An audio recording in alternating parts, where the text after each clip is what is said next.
spéciale.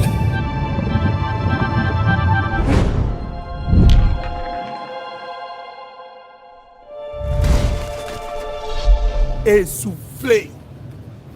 Moïse Nyarugabou vient de pleurer. Corneille Nanga vient de pleurer aussi. Roubaix Roy sort de son silence. Bandeko ba Congolais, pourquoi? Parce que le FRDC Ouazalendo avance 24 km de Roubaya et Kavunu, ni Nezali Kolekana. Mbote, mbote, mbote na bino surtout ba Congolais de partout. Tous en essengo koya ko partager et longo na bino ba actualité et surtout makambo ezali kolekana na este ya République démocratique du Congo oyo to kubeta masoro bandeko ba Congolais bande bandele miso tina suka toko solo la situation ezali kolekana en ce moment à l'est de la République démocratique du Congo. Alors bandeko de tozoloba plus de communication yaba Rwandais komami yaba M23 AFC même Azaria Roubaix Roy Azaki en silence a commis Mukanda même Moïse Katumbi. Donc au bêta masolo vous allez comprendre pourquoi bango nyonso ba commis Mikanda wana. Donc solo lango bandeko na kacha émission. Vous allez comprendre que action ya grande envergure et où tu ko salama nde to beta masolo na est ya RDC. Bandeko c'est fini. C'est fini pour Paul Kagame. Donc on beta masolo voilà pourquoi on est en train déjà de demander bandeko bo banda déjà ko tchaba jamais bo partager parce que awa tozo solo là makambo etali la République démocratique du Congo. Voilà pourquoi tous ces gens déjà partager pour sécuriser votre chaîne, notre chaîne. C'est ainsi que nous demandons déjà vos actions, vos j'aime, vos commentaires, Nakatia, Masoto Kobeka. Alors, Bandeko, quand on est dans que les FARDC Ouazalendo, Bazali continue à surprendre Paul Kagame. Et Kagame pensait que les Américains vont couper ces sanctions. Voilà tout ce que les gens pensaient. Oh, nous sommes tous qui Koloba. Tous osé la sanction. Pas sanctionner Rwanda. Pas sanctionner M23. Pourquoi? Parce que ils vont continuer la guerre. Ils vont qui ouvrir. Donc c'est le plan B qui est activé. Plan B est activé. Je vous rappelle, bandeko Congolais, que Donald Trump n'a qu'à réunion au Conseil des ministres à Telemisaki, le numéro 1 à SIA, pour lui poser la question, lui demander Yebi Sangai, Tokomi Wapi, pour makambo etali la guerre entre la République démocratique du Congo et le Rwanda. Bandeko, Webi Donald Trump bien. Lorsque il a posé la question pour connaître la situation. Alors, cela déjà vous devez savoir que Donald Trump ou les États-Unis d'Amérique fournissent déjà des informations importantes dans la République démocratique du Congo. Et puis la guerre, pas gagner aucun renseignement. Quand renseignement de Yangwan peut la force y a qu'à gagner la guerre. Alors, on comprend déjà que tant que tu as un renseignement américain, tu as un renseignement Israël parce que le président Tshisekedi a solo la Kina Israël pour na makambo etali cybercriminalité. Wana pour dégager par traître, pour dégager par infiltrer. Guerre na niveau yandako. Yango salami et le nani na Israël au travers du Conseil national de la cybercriminalité. Pourquoi? Parce que Israël a ma casse. Mais dans le renseignement militaire, là nous avons travaillé avec les Américains. Alors qu'est-ce qui s'est passé bandeko ba Congolais? Oyo yo kindenge na uti koyebisa yo ba communiquer et bimik de partout. Ba M23 ba communiquer troisième communiqué. Toi ce qui bino que les cesser les faits Angola parce que so tangi Ruberwa, il parle de cesser les faits Angola. Ce qui otangi Moïse Nyarugabu na kotangi na bino bandeko. Okoka kake akolo ba cesser les faits Angola. So tangi ba M23 parce que bango peut pas communiquer. Okoka kake cesser les faits Angola. Mais Angola décide qui cesser les faits wana depuis le 11 février. La RFDC a dit que communiquer. Pendant que nous sommes d'accord, on a cessé les faits. Mais Bango Bazeli dit, la date il y a le 18. Bango Balobi ils sont les 18. Pourquoi? Parce que nous avons 7513 commandos au Yemorazo Benga. 7000 commandos à déployer pour Bayabazwa Minemwe. Mais bandeko ba Congolais, nous avons des images. Tozana ba vidéo ya somo. Oyo toki kolakisa awa na YouTube day. Je vous dis que Kagame azali kokufisa ba Rwandais na sol congolais. Nous vous invitons simplement pour rejoindre Bisso na groupe WhatsApp. Là où on partage toutes les informations et toutes les vidéos et photos. Au mona ndengenini ba commando ya nanga. Ba oyo ba kokangama ba kangami. Ba oyo kokufa ba kufi. Ba commando ya nanga ba kwei en désordre. Et ba kwei pourquoi? Parce que ba yaki n'esprit bazwa Minembwe. Donc Minembwe za kinde piège. Oyo ba piège ki bango. Bandeko ba Congolais. Je vais vous balancer quelques photos. Voilà pourquoi on a invité bien encore. Bon, région de Bissau. Vous allez voir des photos de Minembwe. Pourquoi? Parce que tu as récupéré Minembwe centre. Le M23 au Komona, sans l'armée rwandaise, bazali vraiment agents de gardiennage. Ce sont des agents de sécurité. Des grenades ouazalendo à s'en charger na bango. Des grenades ouazalendo sont bêtes à bango pour kozwa idée bandeko. Et vous savez quoi? Je vais vous dire une révélation bandeko très importante.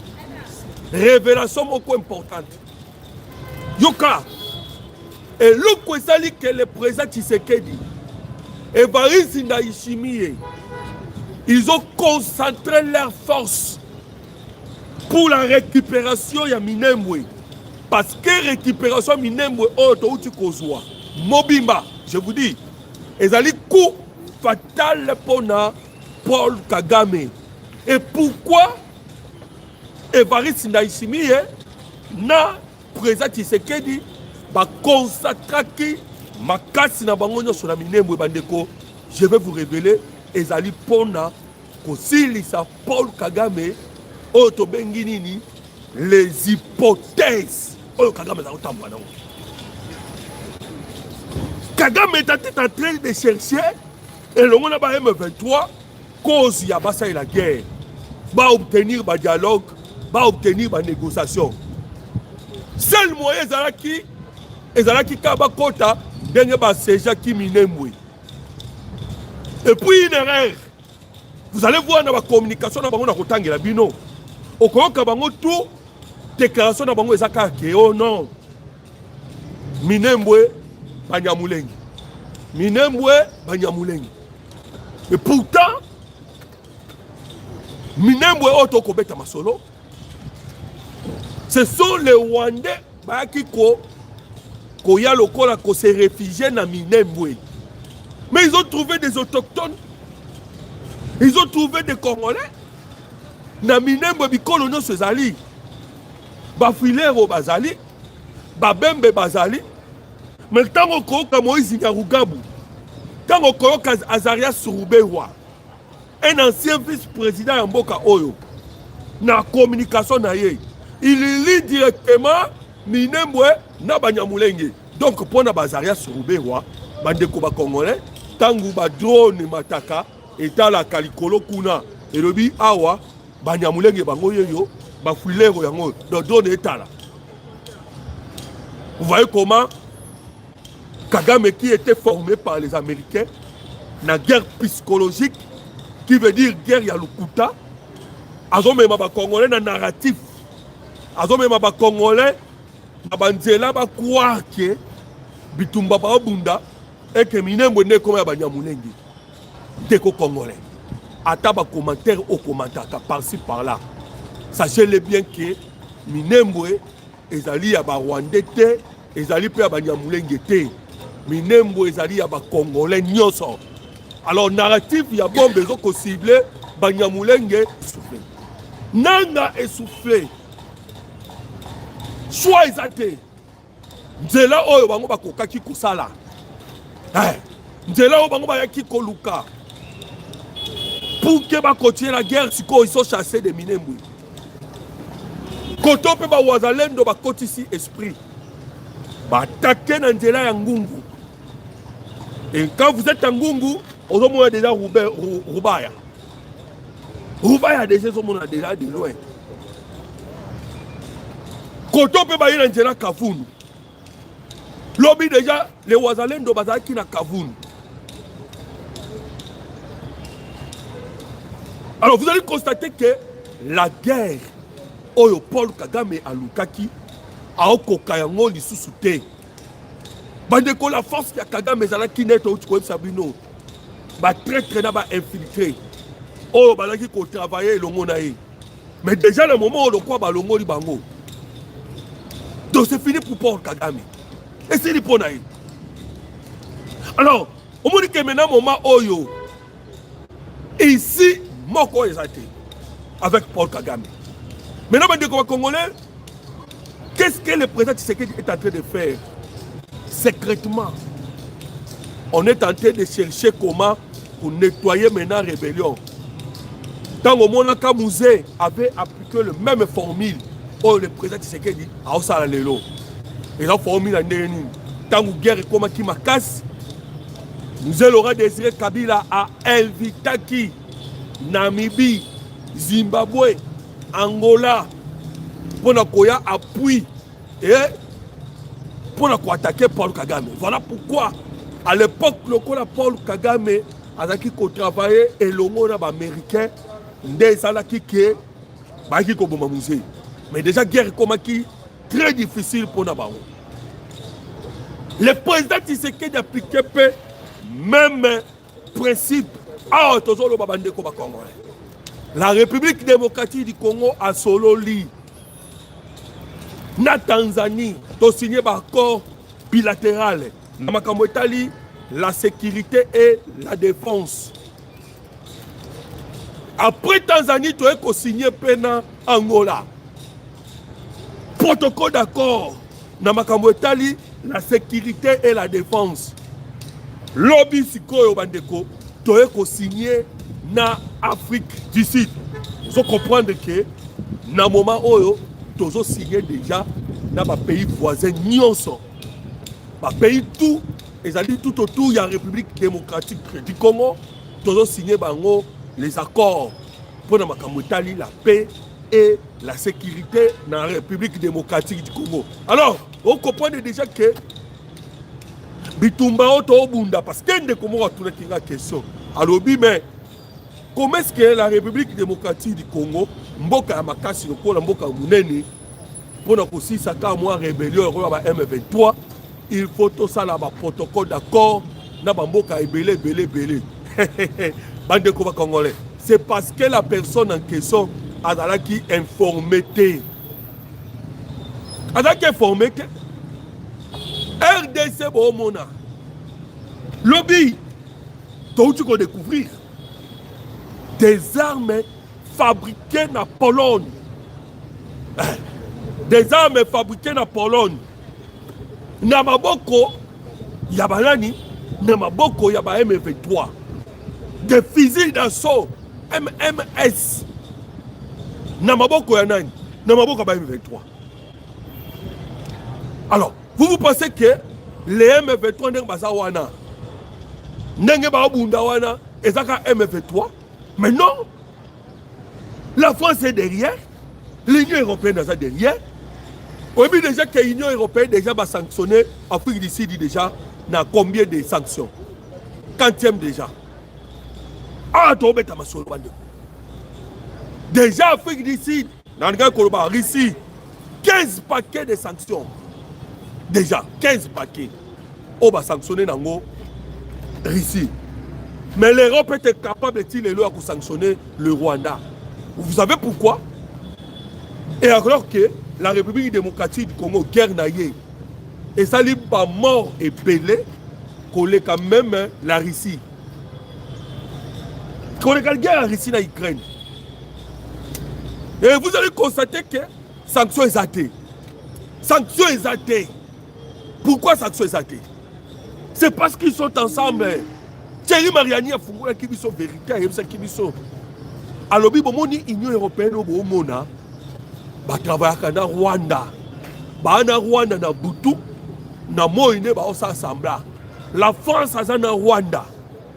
Voilà pourquoi Bissot Sengeli, tout ça la coalition avec des pays africains. Parce que Babindele, on a beaucoup de Français, Européens, tout ça. Lobby nango bakotika Kagame bayeko koma na Angola. Bakotika Angola bakomi na Tanzanie. Voilà pourquoi maintenant il faut signer na bamboka wana nyonso. Pour déstabiliser bakwa isa Mobutu, ils avaient utilisé le Kenya, l'Ouganda et le Rwanda. 3 pays de la région.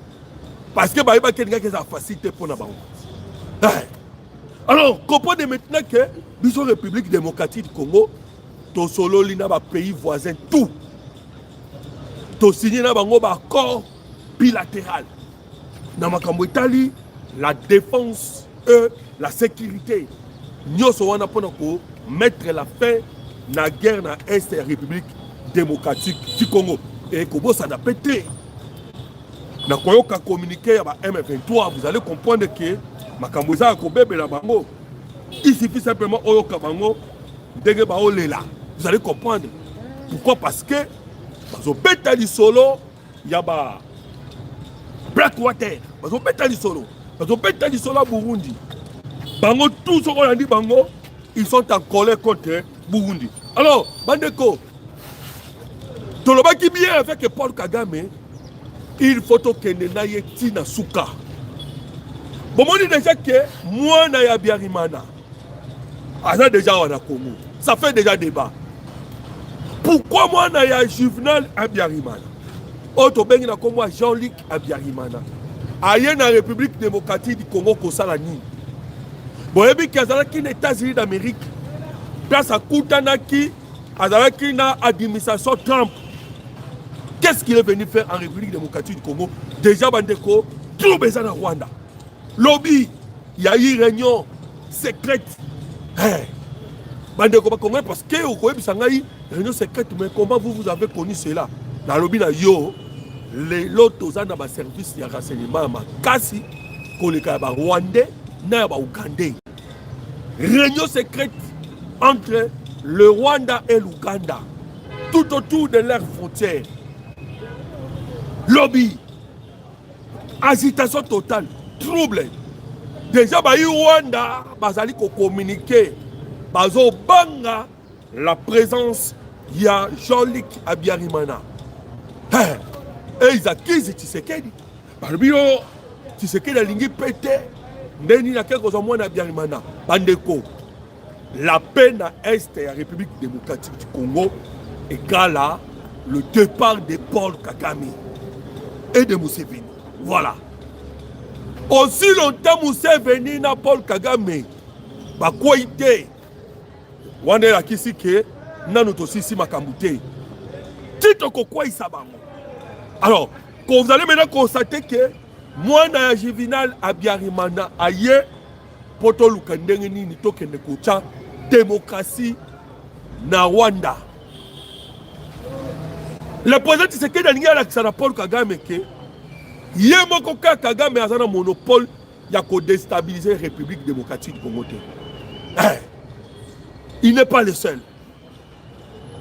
Alors vous allez maintenant comprendre que tous les Hutus au Bazana Rwanda en ce moment, ils sont en joie.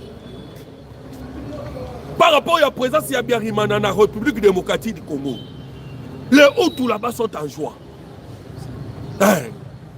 Parce que l'un de leurs a déjà en la République démocratique du Congo. Et il veut maintenant son retour pour venger son papa. Parce que papa Naya Koufaka, c'était Paul Kagame. Paul Kagame Moutou a neutralisé papa Naya. Bandeko, je vous ai dit que le plan B des États-Unis d'Amérique. Américain Balobaki qui a activé le plan B. Vous voyez que Kagame a voulu bloquer les sanctions. Or, politique américaine a sous comme sanction.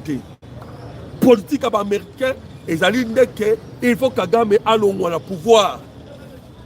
Nous n'avons plus encore besoin de sanctions.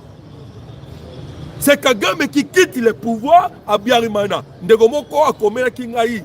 Alobi mais ndeko molotobi no pe bo lekisi ko bimisa ba secret trop. Pourquoi bo bimisa ba secret?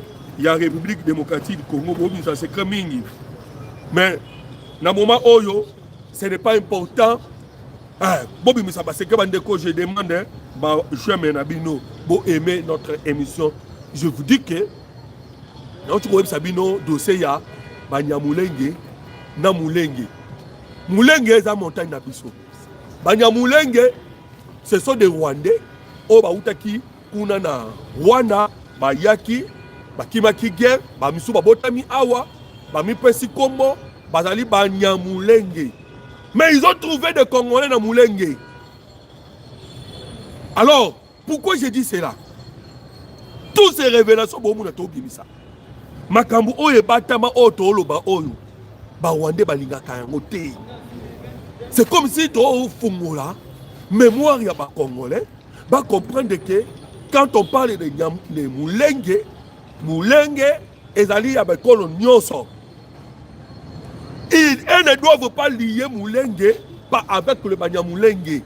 Hein, ba osa la liaison wana comme si les autochtones ya Mulenge ce sont des tous qui sont venus du Rwanda, mais non, ça c'est faux. On est allé qu'on peut sa histoire. Et ça le quoi Zombo, Nyazombo, Bazali non, ce sont simplement les Zombo. Voilà bande combat congolais. Aimez notre émission, collecter, puis commenter. Là c'est votre soutien dans notre chaîne. Pourquoi? Parce que les alliés la chaîne d'Abisso, les alliés ciblés par l'armée numérique rwandaise. Et ça ciblé. Kagame azali n'a pas besoin de Rosa Nini. Akata Kivu. C'est tout ce que Kagame. S'il faut sacrifier tous les Rwandais, ce que Senghel a sacrifié, les militaires rwandais n'ont pas sacrifié. Aouti Kokoti ça. 7 camions. 7 camions de Congo. Mais je ne sais pas ce qui beaucoup de monde a des camions. 7 camions au Kagame à côté ici. Plein de militaires rwandais. Ils ont attaqué. Ils ont attaqué. Numéro de téléphone sur le plus que 143 89 40 330 80. On rejoint des bisons dans le groupe WhatsApp. Et surtout aux vidéos. Parce que tu as la chaîne. YouTube a commis la boussole pour au moins n'importe quelle vidéo. Pourquoi on suspend et même on enlève, on supprime la vidéo. Alors, région de Bissau, on va partager. Donc je vous dis que Kagame a côté ici 7 camions pleins de militaires rwandais dans l'Est de Soussou. Mais je vous dis que Bakoya Bangounios.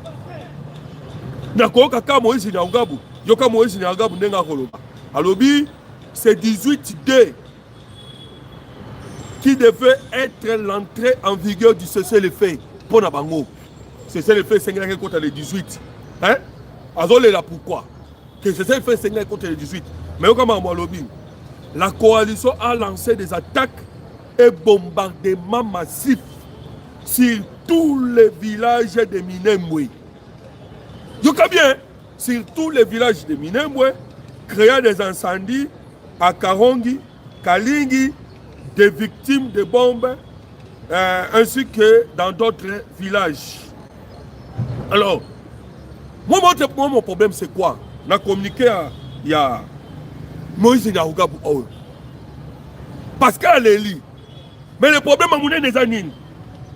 Moïse Nyarugabo a commis l'Union africaine, l'Union européenne, EAC, Qatar, a commis sous administration américaine. Nasadek. A commis instance Moïse Nyarugabo. Et Moïse Nyarugabo, ils ont la personne au Bayaki avec FDLR. Pardon, Afdel Yamouze. Yewana tangu Mouza lobi ke ba Rwanda bazonge pa na bango. Yé pas zongi parce que ça la RCD. Alors on a RCD a commis na CNDP. Alors on CNDP Yewana mouta défendre M23 1, lelo M23 AFC. Yé moko ke sou kokota na Turanarero. Mouvement oyo kaka o batie ba guerre na Minembwe. Kaka Moïse Nyarugabo oyo. Bango na Zaria Surubewa. Mais lelo ba funda Congo na EAC na Union africaine na nini. Mais azo bazo funda Congo na kati ya kofunda wana il y a des mensonges. Il y a des mensonges. Pourquoi? Parce que pour na yé nde na uti koloba afundi na armée burundaise, afundi le général Neva Ndaishimie. Donc pour na bango, pour na ye bazo beta kaka Banyamulenge, un point, un trait. Donc c'est du mensonge. Et ça leur fait. Alors, la toute dernière personne au Aouti Kobima, dès na Aouti Koye Bisayo, Ezali Nani, Ezali Azaria Surubewa. La toute dernière personne. Oh, Abimi n'a pas ça. Azaria Surubewa. Abimi pour la nini.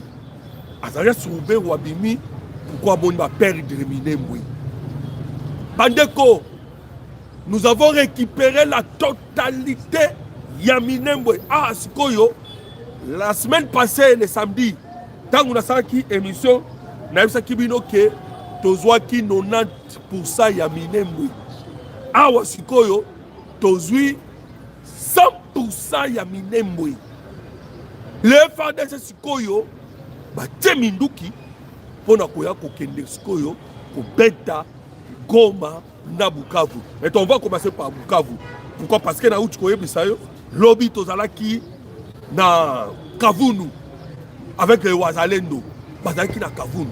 Bandeko, ba Wazalendo, je vous dis, ce sont des commandos. Na lobby bien toza ba Wazalendo baza ba commando. Ce qui bomoni façon Wazalendo akobunda. Et j'avais dit ça dans ma émission les Kanaï Bandeko. Ce qui fait la force, il y a des Wazalendo. Les Français, qui ont publié un article qui a commis les Wazalendo sont une épine sous les pieds du Rwanda. Du Rwanda. Voilà pourquoi tu as même biloko où tu connais Kajama Kaboun. Oh, Azalaki Kasaya Merko Saza Katangé. Jama Kaboun. Des bêtises qu'il est allé parler dans TV Sound. Ma bêtise. Oh, toi, on a 230 groupes armés. C'est faux. 230 groupes armés, Exacté, Bandeko. 230 groupes armés, exacté. Des petits groupes, oh, Zaki Koyoka, oh, Saraki 230, ce sont nos frères Wazalendo. À l'époque, on a comment Bamaï Maï, oh, équipe boy, oh, boy, oh, boy.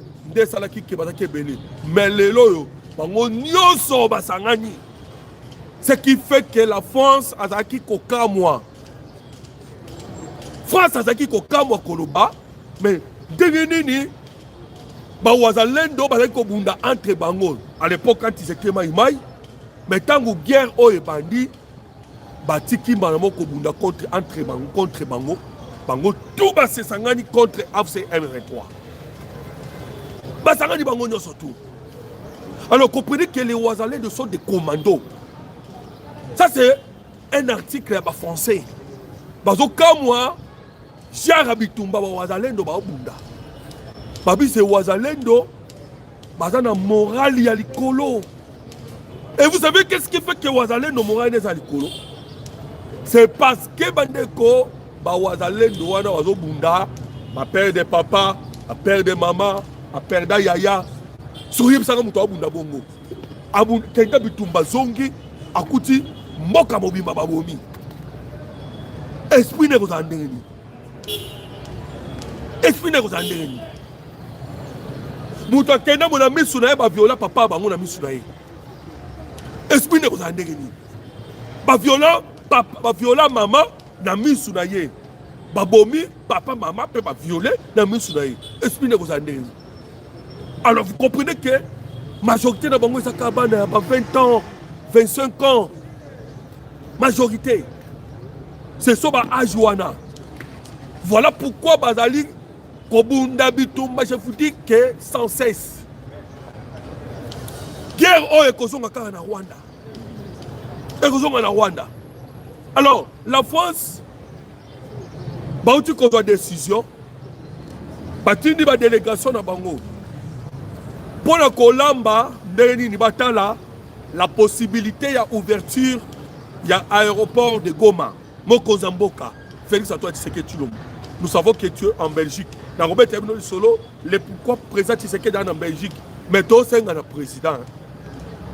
Nous, les Congolais, toi, on a confiance, il y a France, il y a francité. Les Français, ils sont le gouvernement congolais pour attendre une ouverture, il y a l'aéroport de Goma. Dans le moment où ils me font en difficulté, non. Non. Les Français, ils sont très très. Macron, il y a un mandat qui est Louise Michikiwabu, 3e mandat, dans le pays anglophone. Pourquoi ils ont plaidé pour la République démocratique du Congo, autre dans le premier pays francophone? Donc, je demande au gouvernement congolais, boyo kisabiso ba passer à beauté, boyo kisabiso ba passer, francité. Nous voulons que les Français battent la kabiso dans la fenêtre. La France n'a jamais été du côté à Congo, jamais. Ce qui est mon comme on dit comme au bazar Congo à Kobaluka. La résolution 2773, oui. Bien sûr que mon va rédiger qui, mais par contre, on doit bloquer sous résolution 2773. Alors, on va dire 2808. On va dire 2808. Alors, on comprend que les Français, jamais, Bayaka na mutema malamu, Bayaka avec un bon esprit. Ata mukete, tant Bayaka kaka, l'objectif est d'anini. Bazana Mayele Mabemoko Nassima. Alors nous, la République démocratique du Congo Tolobi, non. Nous, peuple Congo Tolobi, non. Tout ce gouvernement, Kosovo n'a pas français, n'a pas ouverture à l'aéroport de Goma. Par exemple, Lukandere ba côte c'est là, Paul Kagame Minduki. Ba côte c'est là, Paul Kagame Minduki. Alors, Tobo Yango Bandeko. Vous manifestez dans les commentaires, Bandeko Congolais, votre refus n'a pas français. Votre refus, manifestez cela par vos commentaires. Alors c'était avec plaisir, Bandeko Congolais, qu'on a partagé et l'actualité à Mboka Congo, Mboka Nabino, Mboka Nabiso. Alors, Bandeko, je répète encore les numéros pour rejoindre Biso dans le groupe WhatsApp.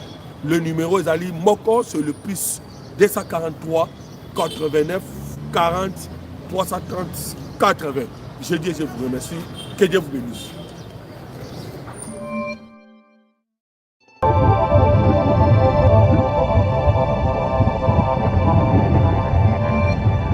Black Diva Oficial.